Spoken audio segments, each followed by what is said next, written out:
नमस्कार मंडळी, सपनाज किचनमध्ये तुम्हा सगळ्यांचं खूप मनापासून स्वागत। तर आज आपण साबुदाणा आणि बटाट्याचे पळी पापड अगदी सोप्या पद्धतीने कसे तयार करायचे ते पाहणार आहोत। कढईमध्ये टाकल्याबरोबर अगदी दुपटीने फुलणारा हा पापड बनवायला अतिशय सोपा आहे आणि खायलाही तितकाच टेस्टी लागतो आणि अतिशय खुसखुशीत बनतो। तो इतका खुसखुशीत बनतो की अगदी तोंडात टाकताच तो विरघळतो।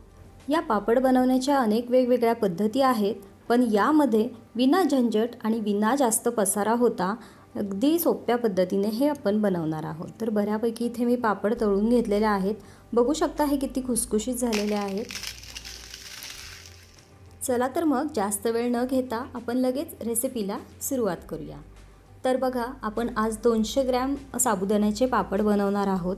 तर वाटीने म्हणाल तर 1 वाटी साबुदाणा मी घेतलेला आहे। तो साबुदाणा आदल्या दिवशी रात्री आपल्याला भिजवत घालायचा आहे। तर भिजवण्याआधी तो आपल्याला 2 ते 3 पाण्याने स्वच्छ असा धुवून घ्यायचा आहे। आता इथे मी स्वच्छ असा 2 पाण्याने साबुदाणा धुवून घेतलेला आहे। आता ज्या वाटीने आपण साबुदाणा मोजून घेतला त्याच वाटीने 1 वाटी मी यामध्ये पाणी घातलेले आहे आणि आता यावरती झाकण ठेवून 7 ते 8 तास किंवा रात्रभर हा आपल्याला असाच भिजवत ठेवायचा आहे। आता दुसऱ्या दिवशी सकाळी हा साबुदाणा आपला अगदी व्यवस्थित असा भिजला गेलेला आहे। छान हाताने देखील तो व्यवस्थित मॅश होतोय। तर आता यामध्ये आपण बटाटे घालणार आहोत। तर त्यासाठी मी इथे 150 ग्रॅम बटाटे घेतलेले आहेत। तर 200 ग्रॅम साबुदाण्यासाठी मी इथे 150 ग्रॅम बटाटे घेतलेले आहेत। तुम्ही हवं तर 200 ग्रॅम साबुदाण्यासाठी 200 ग्रॅम बटाटे घेतले तरीही चालतील। आता या बटाट्यांची आपल्याला सालं काढून घ्यायची आहेत। तर बघा, एका भांड्यामध्ये मी पाणी घेतलेलं आहे आणि या पाण्यामध्ये या बटाट्यांच्या फोडी आपल्याला करून घालायच्या आहेत आणि या फोडी आपल्याला अगदी 2 ते 3 पाण्याने व्यवस्थित अशा धुवून घ्यायच्यात, म्हणजे त्यामध्ये जे स्टार्च असतं ते पूर्णपणे निघून जाईल। तर 3ही बटाट्यांच्या फोडी मी इथे करून घेतलेल्या आहेत। आता हे मी व्यवस्थित असं धुवून घेते आहे। आता या फोडी मी धुवून घेतलेल्या आहेत। तुम्ही बघू शकता यामधलं पाणी देखील अतिशय स्वच्छ आहे। आता या फोडी आपल्याला या भिजवलेल्या साबुदाण्यामध्ये घालून घ्यायच्या आहेत आणि आता हा साबुदाणा आणि बटाटा आपल्याला कुकरमध्ये शिजवून घ्यायचा आहे। तर त्यासाठी आधी आपण या कुकरमध्ये ह्या साबुदाणा आणि बटाट्याच्या फोडी घालून घेऊयात आणि यामध्ये आपल्याला पाणी घालायचं। तर पाणी आपल्याला मोजूनच घालायचं आहे। त्यासाठी ज्या वाटीने आपण साबुदाणा भिजवला होता त्या वाटीने त्याच्या 6 पट म्हणजे 6 वाट्या पाणी यामध्ये आपल्याला घालायचं आहे। तर या सांगितलेल्याप्रमाणे जर तुम्ही हे पापड बनवले तर ते अजिबात बिघडण्याची शक्यता अगदी 0% राहते।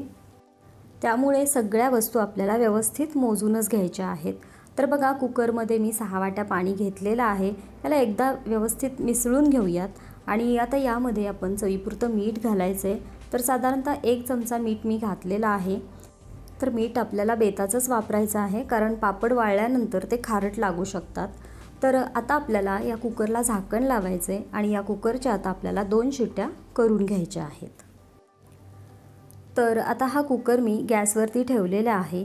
तर इथे बघा, कुकरच्या 2 शिट्ट्या झालेल्या आहेत। मी गॅस बंद केलेला आहे आणि आता पूर्णपणे थंड होईपर्यंत हा कुकर आपल्याला उघडायचा नाही आहे। तर कुकर थंड झाल्यानंतर त्याची पूर्ण वाफ गेल्यानंतर इथे बघा मी कुकर उघडलेला आहे आणि बटाटे आणि यामधला साबुदाणा अतिशय व्यवस्थित असा शिजला गेलेला आहे। तर आता हे मिश्रण मी पूर्णपणे इथे थंड करून घेतलेलं आहे। तर बघा, हे मिश्रण बऱ्यापैकी घट्ट झालेलं आहे। आता इथे माझ्याकडे एक हँड मिक्सर आहे। तर या हँड मिक्सरने मी हे मिश्रण व्यवस्थित बारीक करून घेते आहे। तुमच्याकडे जर हँड मिक्सर नसेल तर मिक्सरच्या मोठ्या भांड्यामध्ये हे थोडं मिश्रण घेऊन त्याची तुम्ही पेस्ट बनवून घेतली तरीही चालेल, किंवा यामध्ये जर तुम्ही हा बटाटा फोडी न करता किसून जर घातला तर आहे याच मिश्रणाचे पापड घातले तरीही चालतील। तर बघा, अशा प्रकारे इथे मी व्यवस्थित याची स्मूथ अशी पेस्ट बनवून घेतलेली आहे आणि आता पापड घालण्यासाठी हे मिश्रण आपलं इथे तयार झालेलं आहे। तुम्ही जर हे मिश्रण मिक्सरच्या भांड्यामध्ये घेऊन जर बारीक करणार असाल तर ते पूर्ण थंड होऊ द्या, त्यानंतरच तुम्ही ते बारीक करायला घ्या। तर बघा, इथे मी एक जाड पॉलिथिन घेतलेला आहे आणि अशा प्रकारे पळीच्या मदतीने गोल गरगरीत असे पापड आपल्याला घालून घ्यायचे आहेत। तर हे पापड जास्त पातळ करण्याची गरज नाही लागत, कारण वाळल्यानंतर ते खूप पातळ बनतात। तर अशा प्रकारे सगळे पापड आपल्याला घालून घ्यायचे आहेत। बघू शकता, अगदी छान असे पापड आपले तयार होत आहेत। अगदी व्यवस्थित गोल पापड तयार होत आहेत। तर पाहिलं ना, अजिबात मेहनतीचं काम नाही आहे आणि खूप झटपट हे पापड बनवून तयार होतात. जास्त भांडी भरवायची गरज नाही, फक्त कुकरमध्येच आपण हे पापड बनवलेले आहेत. तर अशा प्रकारे इथे मी सगळ्या मिश्रणाचे पापड बनवून इथे तयार केलेले आहेत आणि फक्त 200 ग्रॅम साबुदाण्यामध्ये इथे माझे 120 पापड बनवून तयार झालेले आहेत. तर पापडाच्या साईजनुसार याची क्वांटिटी कमी जास्त होऊ शकते. आता हे पापड आपल्याला उन्हामध्ये ठेवून वाळवून घ्यायचे आहेत आणि आता साधारणतः 2 दिवस हे मी कडकडीत उन्हामध्ये वाळवून घेतलेले आहेत आणि बघू शकता इथे पापड आपले अतिशय सुंदर असे झालेले आहेत. खूप ट्रान्सपरंट आणि अगदी गोल गरगरीत असे हे पापड इथे तयार झालेले आहेत. लगेच आपण हे तळूनही बघूयात. त्यासाठी इथे मी कढई गरम करायला ठेवलेली आहे. तेल व्यवस्थित गरम झाल्यानंतरच यामध्ये पापड सोडायचे आणि तेलात पापड टाकल्याबरोबर तुम्ही बघू शकता अगदी दुपटीने फुलून तो वरती आलेला आहे. तर तुम्ही पाहिलं ही पापड बनवण्याची पद्धत अतिशय सोपी आहे. साबुदाणा शिजला की नाही, तो खाली लागणार तर नाही ना, अशी कोणतीच भीती आपल्या मनामध्ये राहणार नाही, कारण कुकरमध्ये अगदी झटपट हे पापड बनून तयार होतात. तर तुम्हीसुद्धा ही रेसिपी नक्की ट्राय करून बघा आणि हे पापड तुमचे कसे झाले ते मला कमेंट बॉक्समध्ये लिहून पाठवायला अजिबात विसरू नका.